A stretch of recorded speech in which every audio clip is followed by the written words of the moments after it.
Então a gente precisa entender o que é sagrado feminino. Tem muitas coisas a se falar sobre o sagrado feminino que não vai dar para falar tudo hoje. O sagrado feminino, onde está? Onde estará esta alma? Oh, oh, oh, oh.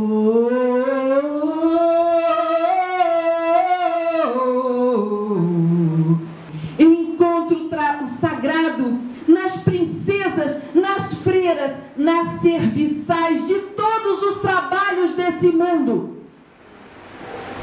Oh, oh, oh, oh. Eu procuro o sagrado nas criadoras de vida que fizeram os donos da história, que dela receberam a porta dos fundos. A senhora não pode votar. A senhora não é uma cidadã. Escravos, mulheres e estrangeiros não votam na Grécia. A Grécia e a democracia grega não permitia o voto nem a palavra das mulheres.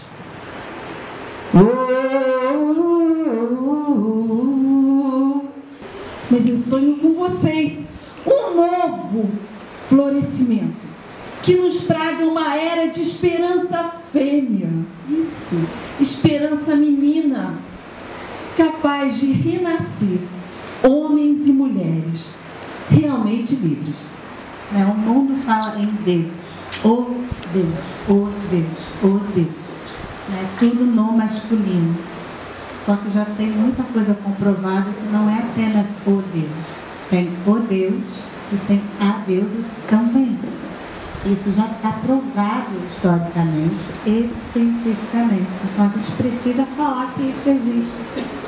Tá? Falar a deusa não é uma coisa esotérica, como seria no passado. O que é essa concepção de sagrado feminino? Né? Nós começamos a entender justamente isso. Sempre nos é passado a figura de Deus como sendo masculino, mas os nossos antepassados na pré-história cultuavam também uma deusa, uma deusa mãe, e cultuavam o feminino. E por que a gente vai fazer esse resgate também? Porque hoje em dia o feminino tem sido muito massacrado, muito ferido, muito abusado, e não é só o feminino, né? O feminino fica mais evidente, mas o masculino também é ferido, né? São dois conceitos que estão muito em desequilíbrio, relações de homem e mulher, masculino e feminino. E por isso que a gente, para entender o que é o sagrado feminino, para trazer toda aquela lição, assim, o que tem de bom na nossa pré-história para os dias de hoje, é importante ter esse entendimento do nosso passado, quando se cultuava uma deusa mãe e quando relações de homens e mulheres se davam em termos de parceria e colaboração, não em competição para ver. Então, na nossa pré-história, a gente começa pelo Paleolítico. No Paleolítico, assim, foram feitos, a partir do século XIX, né, quando a arqueologia começa a investigar, a fazer escavações e descobertas, descobre as pinturas nas cavernas, que são chamadas aquelas pinturas rupestres, porque são feitas na pedra, e aquelas pinturas rupestres retratavam a vida dos nossos ancestrais, né, o cotidiano deles, a caça, relações de homens e mulheres, e isso fica muito evidente pelos desenhos dos animais da época, bisão, mamute, e por estudos feitos dessas pinturas nas cavernas, tem um dos arqueólogos, que foi professor e arqueólogo na Universidade de Sorbonne, o André Leroy-Bourin, fez uma análise de mais de 60 cavernas do Paleolítico e chegou à conclusão de que em mais de 60 delas, os símbolos do feminino ocupavam sempre uma posição central e os do masculino ficavam sempre ao redor.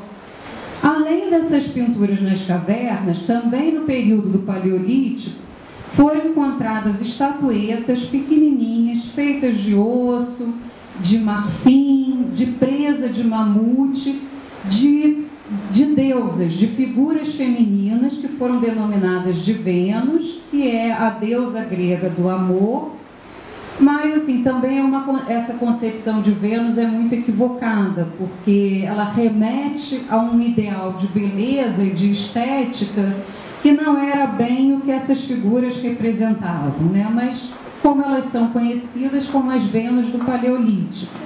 O rosto não é delimitado, os seios, quadril, coxas, assim, são bem abundantes e elas variam. Às vezes, umas têm um pescoço maior, a maior parte delas são estatuetas. Tem uma delas, que é a de Locel, que foi esculpida na pedra, mas a maior parte são estatuetas feitas com o material que os nossos antepassados tinham no Paleolítico, que era o osso, a pedra lascada.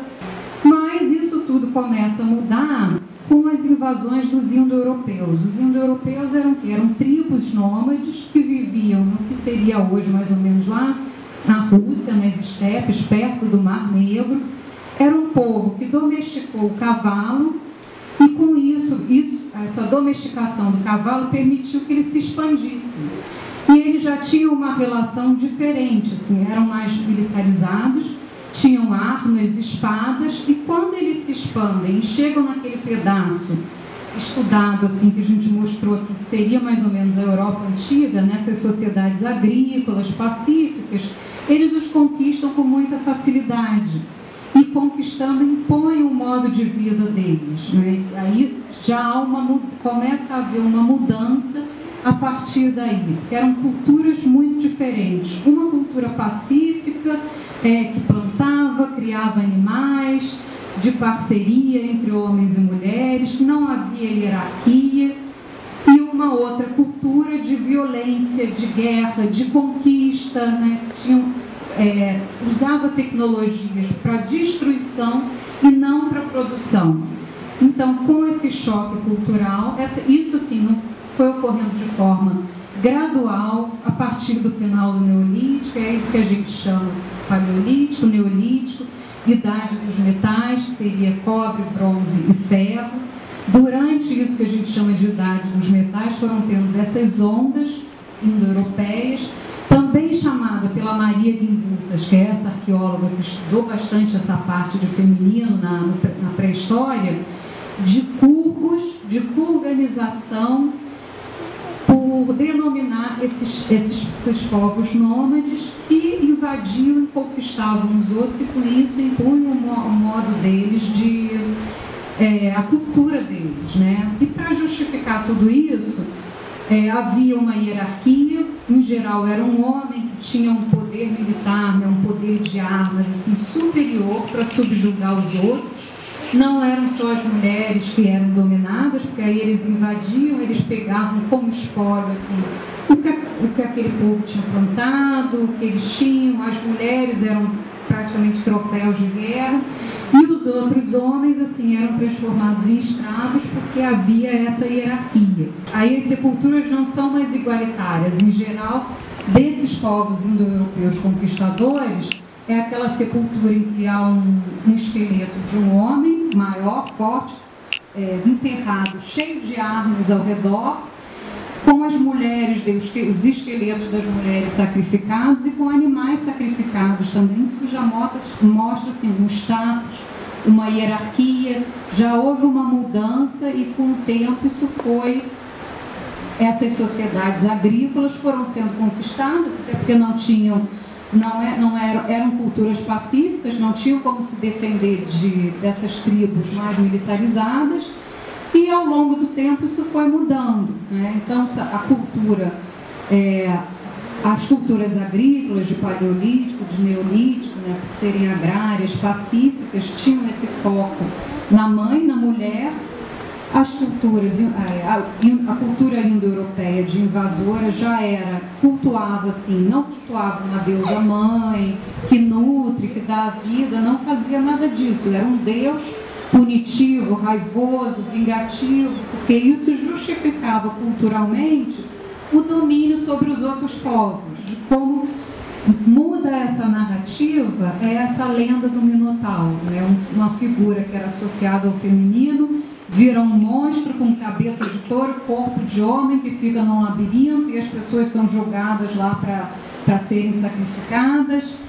E depois também passa-se a contar a lenda de Zeus, que a Atena nasce justamente da cabeça dele, então já é um rompimento assim muito brusco com a própria que você falou no começo, né? Nós viemos da barriga da mãe e quando se passa uma lenda, uma narrativa de que uma mulher nasce da cabeça do pai, isso já há assim, um rompimento muito brusco. Aos poucos, isso não foi de uma hora para outra, aos poucos essa narrativa veio mudando e nós fomos entrando num outro tipo de cultura, de modo de vida, que com o passar do tempo, né, nos levou a um local de muito desequilíbrio, né, por justamente não terem mais essas relações de parceria, do feminino não ser mais reverenciado. Isso nos levou a um desequilíbrio muito grande até nós chegarmos nos dias de hoje, né? De que a gente teve na nossa pré-história realmente um culto a uma grande mãe e que as relações de homens e mulheres eram de parceria, não era uma utopia, é claro, mas eram relações muito mais saudáveis do que nós mantemos atualmente. E de lá para cá as coisas foram piorando, veio uma revolução industrial assim, que praticamente nos transformou em máquina, né? Hoje em dia a gente trabalha muito com isso. O racionalismo foi ganhando espaço por ser associado com o masculino e todo o lado feminino, a intuição, a emoção, as artes, foi sendo considerado assim menor, né? Em função, assim, foi colocada muita ênfase, muita valorização no racional ligado ao masculino, e o que era atributo do feminino foi desvalorizado, foi sendo relegado assim às trevas, né? Foi sendo esquecido. Parece um abuso. Tem que existir muita relação de amizade para que uma mãe deixe o seu filho um pouco com outra, porque ela vai ao médico. Eu vou deixar meu filho, mas eu vou deixar meu filho com quem? Né? Quer dizer, a gente vive uma sociedade muito solitária, onde as pessoas elas não se ajudam. Porque quando a gente fala de sociedades antigas, a gente fala de modelos humanos que já existiram. E se nós estamos buscando o futuro, e se o futuro pode ser melhor que o presente, isso significa que nós também em algum tempo podemos recriar. Nós não precisamos ser escravos de armas. Se nós quisermos, nós podemos viver um mundo sem armas. Basta que a sociedade seja mais justa, mais educada, mais inclusiva. Basta que as pessoas vejam outras, não pela aparência, ou por onde elas moram, ou que cor de pele elas têm, mas que as pessoas comecem a olhar mais com o coração. E o coração também vem da onde? Não é da figura feminina? Então, quando a gente fala em figura feminina, a gente fala de resgatar o cuidado.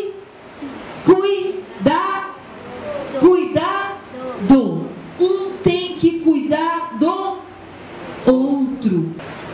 União é integrar. União é integração. Aí a gente fala, é muito cedo para vocês ouvirem falar disso? Não.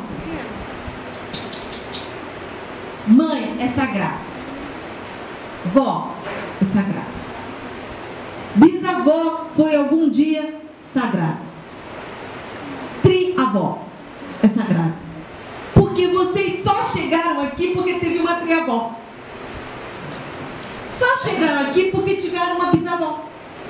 Só chegaram aqui porque tiveram uma avó. Agora, e se não tivesse o triavô? E se não tivesse o bisavô? E se não tivesse o avô? E se não tivesse o pai? Então, a gente chegou aqui porque teve o feminino e o... mas a gente precisa de um mundo harmonizado Harmonizar. É isso que a gente veio falar aqui. Então a gente tem que pensar no seguinte: essa figura, para fechar a linha do tempo, a gente trouxe coisas que estão acontecendo na atualidade, que é o homem dentro de casa, trabalhando sim, cuidando da casa sim. E isso não transforma o homem de uma forma negativa. Ele não será nunca inferiorizado se ele estiver nesse papel de cuidado pela sua mulher. Foi necessário, né, a mulherada abrir a boca para falar que não é bem assim, como hoje em dia a gente encontra muito, né? Se o corpo é meu, então não me toque. Então é mais ou menos essa ideia, né? Que muito antigamente só os homens usariam terno, jamais uma mulher usaria terno. Hoje em dia a gente encontra muito com naturalidade, não como uma coisa ruim. Uma mulher também que usa terno não quer dizer que ela será também totalmente rígida. Não. Né? Porque também tem isso, né? O terno traz um peso, né? Quem usa terno é uma pessoa muito pesada, muito rígida. Então a mulher que usar o terno vai ser aquela mulher poderosa também, aquela que afasta só porque está de terno. Não necessariamente. E ali tem uma calça masculina, né? Mais solta, mais larga, né? E o homem que utilizar essa calça também não quer dizer que é um homossexual, que hoje em dia muita gente leva por esse caminho, né? Se não está vestido como homem. Quando a gente fala em sagrado feminino, a gente tem que entender que quando a gente fala em feminino, não estamos falando apenas de mulheres, tá? Então, a gente precisa primeiro também entender isso, ok?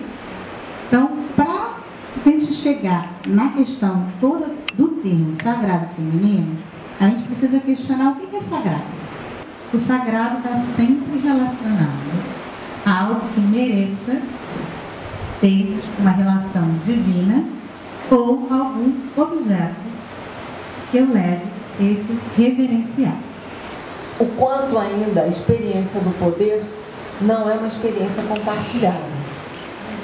Se a gente tiver uma rápida vivência numa cidade como Brasília e observar a quantidade de homens ocupando o poder, a gente então entende o quanto a participação da mulher ainda é ínfima na questão do poder. Quando a gente também percebe o quanto, assim, quando a mulher ela tem uma situação de poder, como em algumas situações o homem, ele quer o tempo todo uma docilidade de alguém que está sendo profissional. E, então, quer dizer, às vezes, em alguns momentos ser profissional é ser profissional. Não é necessariamente ter que ser profissional docemente. Porque cai no estereótipo. Entendeu? Então, quer dizer, ser feminina é poder ser o que se é. É poder ter escolha de ser. Então, quer dizer, a afirmação é necessária porque onde existe a desigualdade, é necessário se afirmar. Porque você só necessita se afirmar porque existe vácuo. E existe vácuo de ocupação real, e de espaço, e de mesma qualificação, ou mesma pressuposto de liberdade de ser.